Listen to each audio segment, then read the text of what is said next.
तो अभी हम बात करेंगे एजुकेशनल इंटरवेंशंस की, यानी ऑटिज्म में जो एजुकेटर्स हैं, एजुकेटर टीचर या मदर या पेरेंट्स या सोसाइटी का कोई भी और मेंबर जो किसी तरह से ऑटिज्म में बच्चे को एजुकेशन में हेल्प कर सकता है या एजुकेट करना चाहता है या उसको करना चाहिए। तो ऑटिज्म में क्या क्या एजुकेशनल इंटरवेंशंस हो सकते हैं, किस तरह से हम उसको फैसिलिटेट कर सकते हैं, हेल्प कर सकते हैं। तो सबसे पहले तो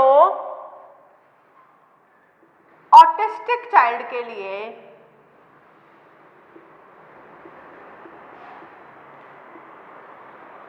आपको ये बात बिल्कुल ध्यान में रखना है that there needs are different.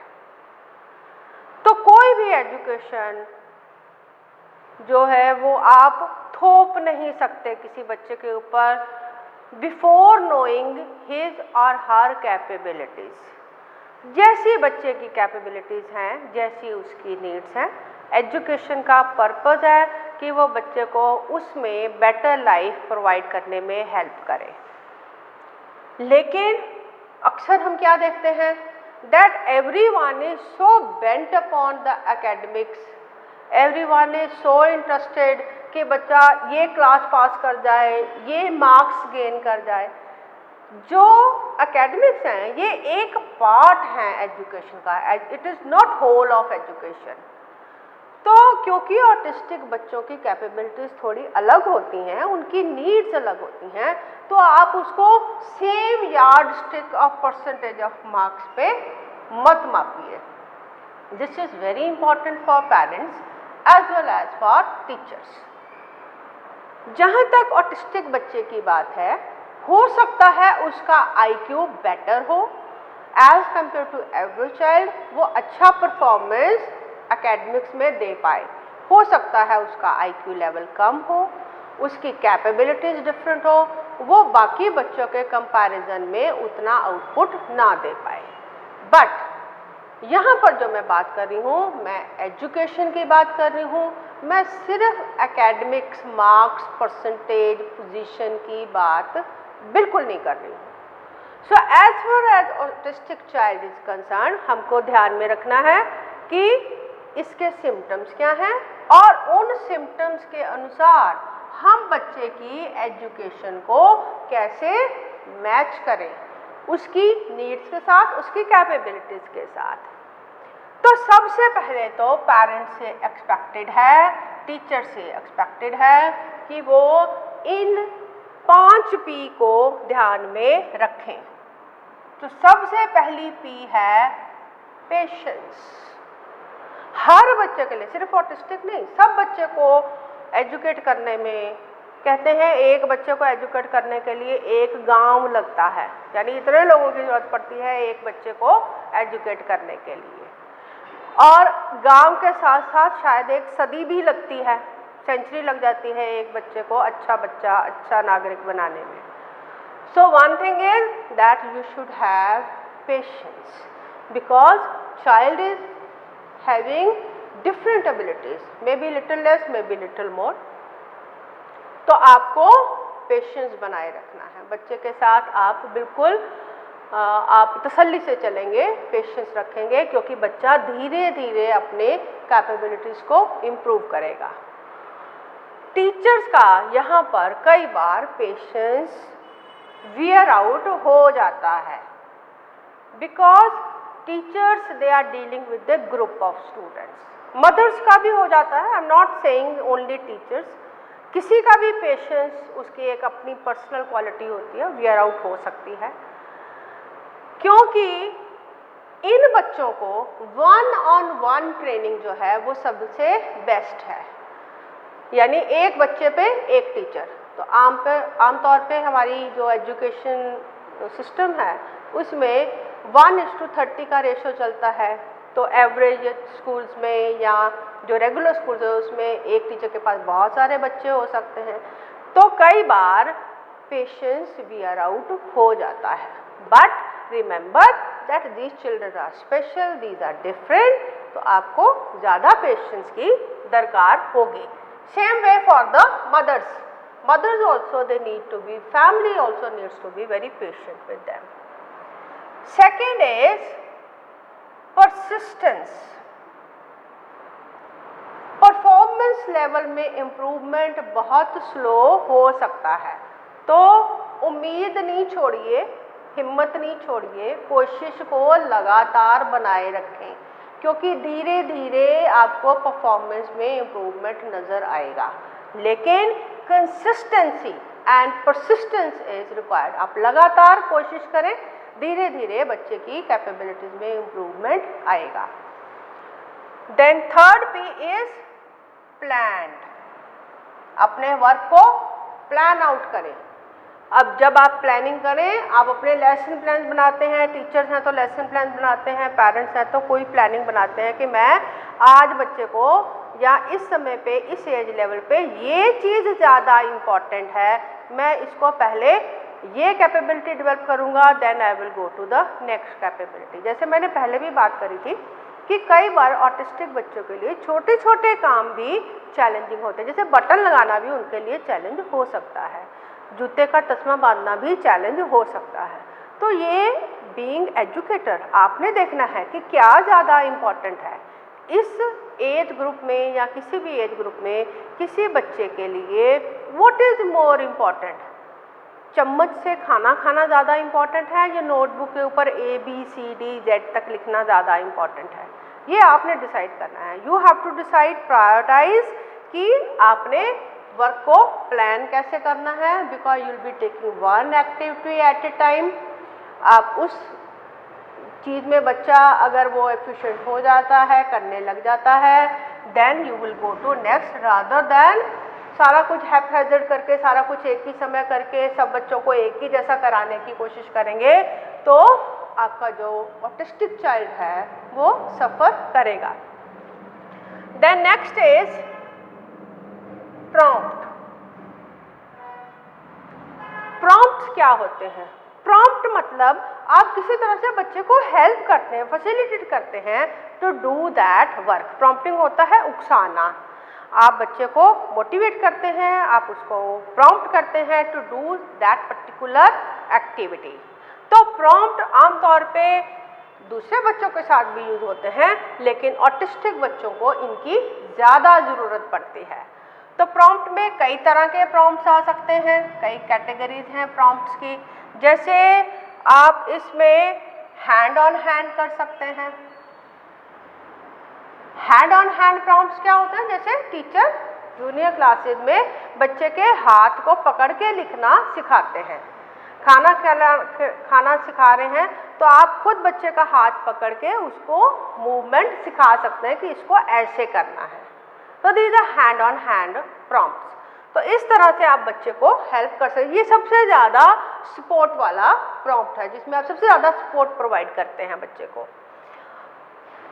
फिर मॉडलिंग, ये भी एक तरह का प्रॉम्प्ट है। मॉडलिंग क्या होता है? आप मॉडल करके दिखाते हैं, आप करके दिखाते हैं।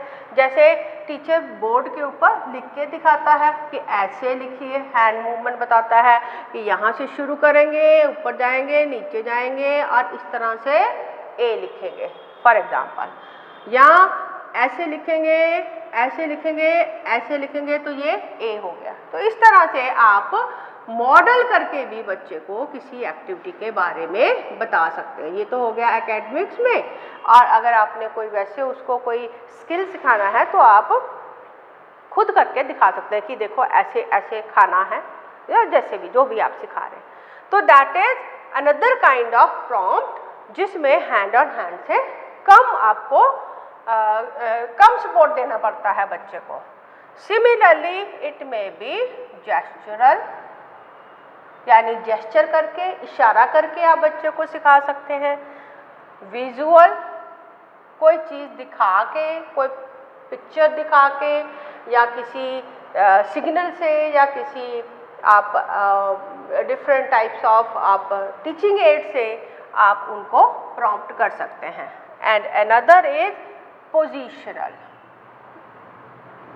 पोजिशनल प्रॉम्प्ट्स होते हैं कि जो राइट आंसर है या जो आप चाहते हैं कि बच्चा उस चीज़ को पिक करे, उनकी पोजीशन आप बच्चे के नियर रखते हैं। और जिसको आप जिस रिस्पॉन्स को आप परे करना चाहते हैं या इरेडिकेट करना चाहते हैं उसको दूर रखते हैं।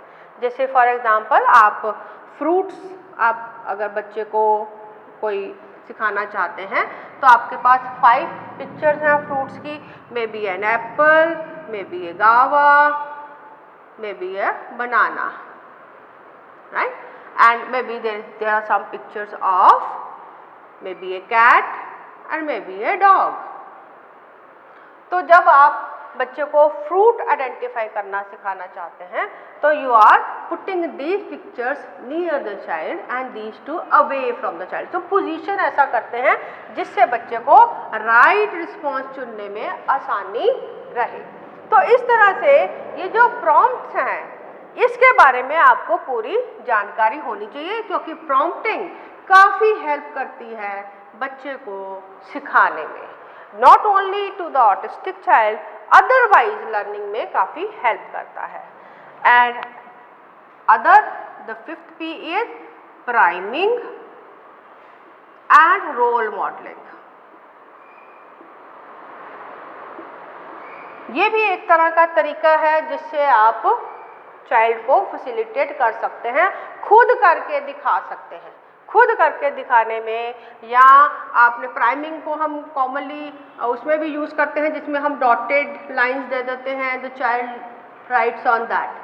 सिमिलरली अगर आपने बच्चे को सोशल बिहेवियर की प्राइमिंग करनी है तो आप बच्चे को अपने साथ रख सकते हैं ताकि वो आपको जैसा करते हुए देख रहा है उस तरह से वो अपना बिहेवियर प्राइम कर सकता है, आपको कॉपी कर सकता है, आपको मॉडल की तरह यूज़ करके आपको इमिटेट करके सीख सकता है। So these are very important piece for educating an autistic child. Besides this, हमेशा याद रखिए कि जब आप किसी भी बच्चे से बात कर रहे हैं, और अगर ऑटिस्टिक से बात कर रहे हैं या मेंटली चैलेंज बच्चे से बात कर रहे हैं, किसी डिसेबल्ड बच्चे से बात कर रहे हैं, whenever you are talking, your voice should be sweet, right? So if you are having sweet voice and you are smiling, तो आपकी बात का जो इन्फ्लुएंस है वो बच्चे के ऊपर ज़्यादा अच्छा जाता है। थ्रेटनिंग तो होना ही नहीं है, आपका voice should be always non-threatening। ये बहुत इम्पॉर्टेंट है जब आप बिहेवियर का मॉड्यूलेशन कर रहे हैं। धमका के, डरा के, मैं पीटूंगी, मैं मारूंगी, मैं थप्पड़ दिखाऊंगी, ऐसा कुछ नहीं करना है। इवन आपका वॉइस भी नॉन थ्रेटनिंग होना चाहिए। जब भी हम किसी को नो कहते हैं तब हमने इस चीज़ को और ज़्यादा ध्यान में रखना है।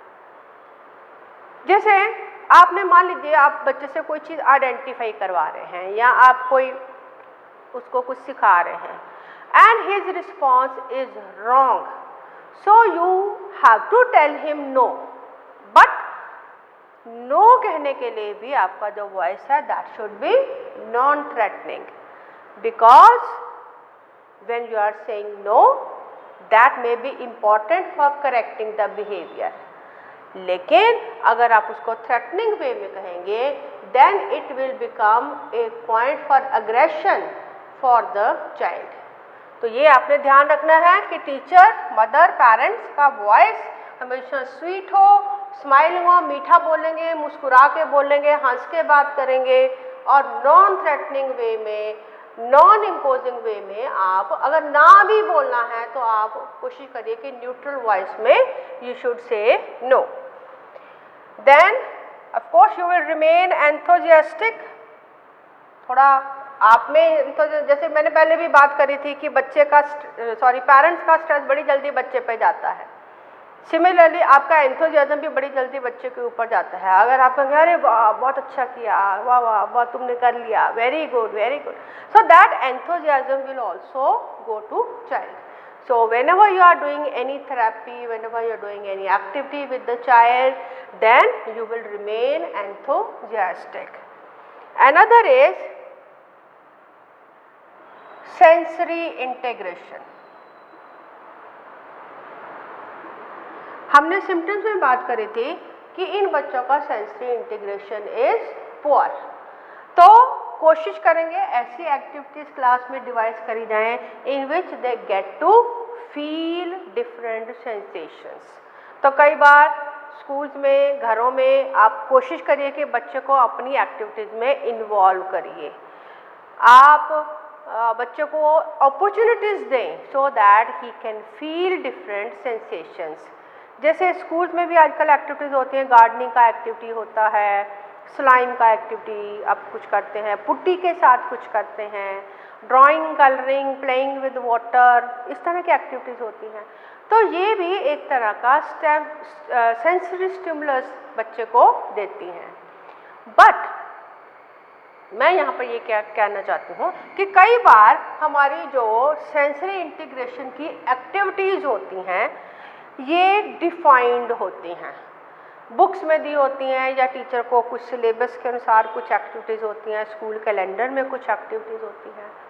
सो टीचर्स और parents if they are told by the therapist कि आप ये एक्टिविटी कराइए, तो वो उस एक्टिविटी के बेसिक्स को समझें, बेसिक को समझ के करें, राइट। जैसे हैंड प्रिंटिंग एक्टिविटी है, तो हैंड प्रिंटिंग एक्टिविटी का मतलब ये नहीं कि बच्चे का हाथ पकड़ा और कलर में लगाया और लगा दिया चार्ट के ऊपर, राइट। ये एक्टिविटी इसलिए रखी जाती है ताकि बच्चा वेट कलर्स को फील कर सके। बच्चा जब किसी सरफेस के ऊपर, एब्जॉर्बिंग सरफेस के ऊपर लगाता है, तो वो उस सरफेस का जो सॉफ्टनेस है उसको फील कर सके।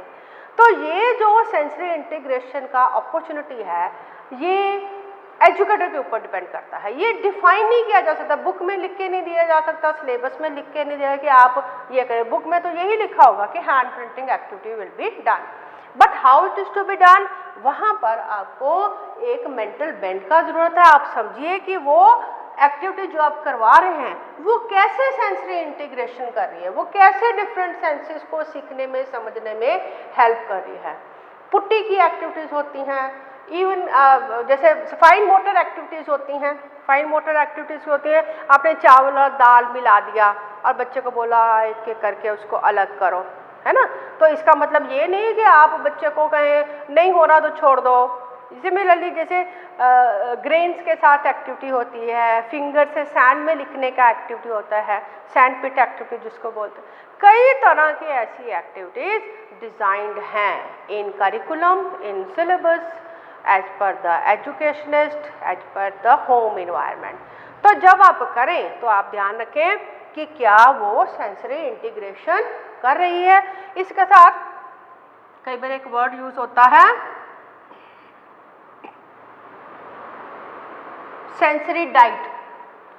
जैसे हमारी डाइट होती है खाने के लिए, हमारे भोजन में बहुत सारे न्यूट्रिएंट्स होने चाहिए, that makes it A wholesome diet.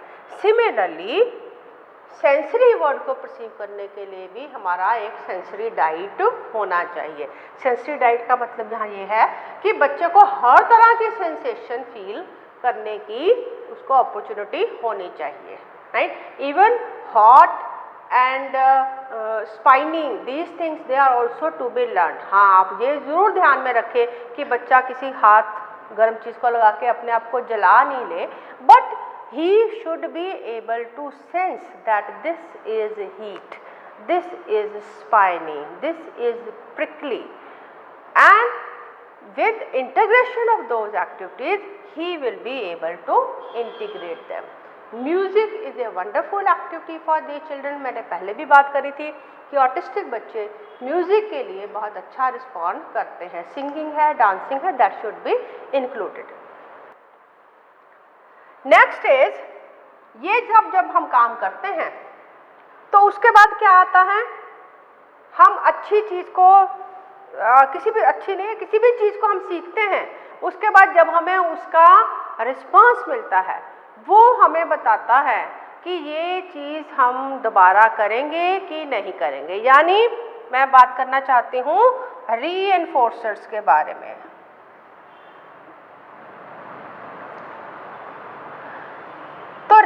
रीइंफोर्सर्स क्या होते हैं? रीइंफोर्सर्स का मतलब है कोई भी आप ऐसी एक्टिविटी करते हैं, एनी कंटिंजेंट, जो कि किसी बिहेवियर के होने के चांसेस को बढ़ाता है।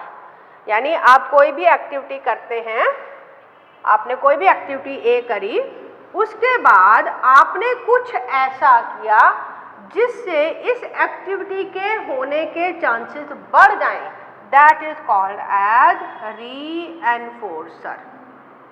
एग्जाम्पल, आप बहुत अच्छे मार्क्स गेन करते हैं टेस्ट में, तो टीचर क्लास में बच्चों को बोलते हैं कि आप इस बच्चे के लिए क्लैप करिए। When others clap, you feel happy. So that happiness motivates you to do the same activity again, repeat it. या अभी मैंने बात करी थी, गर्म चीज़ को हाथ लगाते हैं तो उससे आपको दर्द होता है, दुख होता है। So that is a response which you are getting, और इस रिस्पॉन्स को याद रखते हुए आपका ब्रेन इसको याद रखता है, मेमोरी में स्टोर करता है कि ये काम करने से ये हुआ था। अगर वो चीज़ प्लीजेंट है तो आप उस चीज़ को दोबारा करेंगे, अगर उसका आउटकम अनप्लीजेंट है तो आप उसको दोबारा नहीं करेंगे। इसको हम क्लासेस में कैसे यूज़ करते हैं? दो रीइंफोर्सर्स सब एजुकेशनल थ्योरीज में यूज़ होते हैं, that is reward and punishment. So these two reinforcers which are commonly used are कि अच्छा किया है तो कुछ अच्छा रिवार्ड दें, कुछ बुरा किया है तो पनिशमेंट दें। स्कूल एजुकेशन में पनिशमेंट इज डिस्करेज्ड, लेकिन पनिशमेंट भी पॉजिटिव और नेगेटिव दोनों तरह का हो सकता है। इसके ऊपर भी मेरा एक वीडियो अवेलेबल है रिवार्ड एंड पनिशमेंट के ऊपर, तो आप उसको देख सकते हैं। उसमें मैंने दोनों तरह के डिस्कस किए हैं कि रिवार्ड पॉजिटिव और नेगेटिव कैसे हो सकता है, पनिशमेंट पॉजिटिव नेगेटिव कैसे हो सकता है। यानी अगर आप कोई चीज़, अच्छी चीज़ बच्चे को देते हैं, that increases the chances of having that activity, लेकिन उस बच्चे की कोई अच्छी चीज़ आप ले लेते हैं, removing the reward, that is a punishment for him और that is a negative stimulus for the child. तो इस तरह से कई सारे एग्जाम्पल्स आपको मिलेंगे। तो रिवार्ड और पनिशमेंट दोनों का प्रॉपर यूज होना चाहिए, सो दैट जो भी आउटकम आप चाहते थे उसको स्ट्रेंथन किया जाए। लेकिन ये जो भी रीइंफोर्सर्स हैं, रिवार्ड है या पनिशमेंट है, पॉजिटिव है या नेगेटिव है, इनके कुछ कैरेक्टरिस्टिक आपने ध्यान में रखने हैं। जैसे जो रिवार्ड है वो इमीडिएट होना चाहिए। ये नहीं कि आपने काम अभी किया है, हम आपको इसका इनाम देंगे 6 महीने के बाद, नहीं। Specially for autistic child the reinforcers they should give immediate result. अच्छा किया है तो तुरंत रिवार्ड, और अगर अच्छा नहीं किया है देन तुरंत उसका जो रिवॉर्ड का विड्रॉल है या आपका जो पॉजिटिव स्टिमुलस, पॉजिटिव उसका जो आप उसको दे रहे हैं, बच्चे को रिस्पांस दे रहा है बच्चा, तो उसके लिए आपने कोई उसकी पॉजिटिव चीज़ एकदम से ले ली। जैसे टॉय है फॉर एग्जांपल हम यूज़ करते हैं या कैंडीज यूज़ करते हैं, तो अगर उसने अच्छा किया है then immediately that reward is given, and if it is to be taken back then immediately it is to be remove, यानी टाइम लैग नहीं होना चाहिए। Similarly reward should be of varied intensity, मतलब ये नहीं कि हर बार बार आप एक ही रिवार्ड यूज़ कर रहे हैं, एक ही टॉय को बार बार आप रिवार्ड की तरह यूज़ नहीं कर सकते। Depending upon the activity you have to devise new rewards. अब ये जो रिवार्ड्स हैं उनकी इंटेंसिटी को भी इंक्रीज डिक्रीज करा जा सकता है या उनकी वैरायटी को भी इंक्रीज डिक्रीज किया जा सकता है। ये देखना पड़ेगा कि बच्चे को या लर्नर को कौन सी चीज़ रिवार्ड लगती है। For every one candy may not be a reward, for every one A toy may not be a reward. So it depends कि आप आपके जो लर्नर हैं उनके लिए रिवार्ड की क्वालिटी या रिवार्ड का वैरायटी क्या है, एंड आपने उस रिवार्ड को वेरिड इंटेंसिटी में प्रोवाइड करना है। अच्छा किया, बहुत अच्छा किया तो द इंटेंसिटी शुड इम्प्रूव। अब अगर वेरिड आपके पास रीइंफोर्सर्स होंगे then you can also provide them with choice. For example, if the outcome of the activity is positive then you may provide 2 rewards so that the learner can pick his own reward. जैसे आपने कुछ अच्छा किया है बच्चे ने तो आप उसको चॉइस दे सकते हैं कि आज बाहर घूमने जाएंगे या घर में बैठ के टीवी देखेंगे। अगर बच्चे को दोनों ही एक्टिविटीज इक्वली पसंद हैं then both can be given as a choice so that the learner learns to exercise his power of discrimination. वो भी सीख सके कि उसने कैसे चॉइसेस बनाने हैं। एंड जब भी आप ये रिवार्ड या पनिशमेंट यूज़ करते हैं या आप एज ए कोई आप टॉय यूज़ कर रहे हैं तो हमें ये भी ध्यान रखना है कि वो जो रिवार्ड है that should be used only for a short duration of time। short duration मतलब ये नहीं कि बच्चे ने कुछ काम किया है या कुछ पॉजिटिव रिस्पांस दिया है तो उसके बाद वो खेलने लगा तो उसके बाद छुट्टी ही हो गई, वो खेलते ही रह गया। आपने उसको शॉर्ट ड्यूरेशन के लिए रिवार्ड देना है ताकि आप उसको फर्दर मोटिवेट कर सको for other activity. And not only for short duration, ये जो रिवार्ड्स हैं they should not be available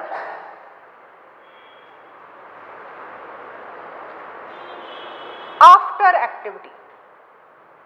यानी जो भी आप एक्टिविटी कर रहे हैं उसमें जो भी आप रिवार्ड यूज कर रहे हैं वो आउटसाइड द एक्टिविटी यूज नहीं होना चाहिए। मान लीजिए आपके बच्चे को कुछ सिखाने की कोशिश कर रहे हैं, उसके बाद आपने रिवार्ड के लिए अपने बच्चे को बोला कि now we will go to swings, अब झूला झूलने जाएंगे। आपको पता है बच्चे को झूला झूलना पसंद है। तो अब अगर आपने ये जो रिवार्ड है ये बच्चे के घर में ही झूला लगा हुआ है तो उसको ये रिवार्ड इतना मोटिवेट नहीं करेगा।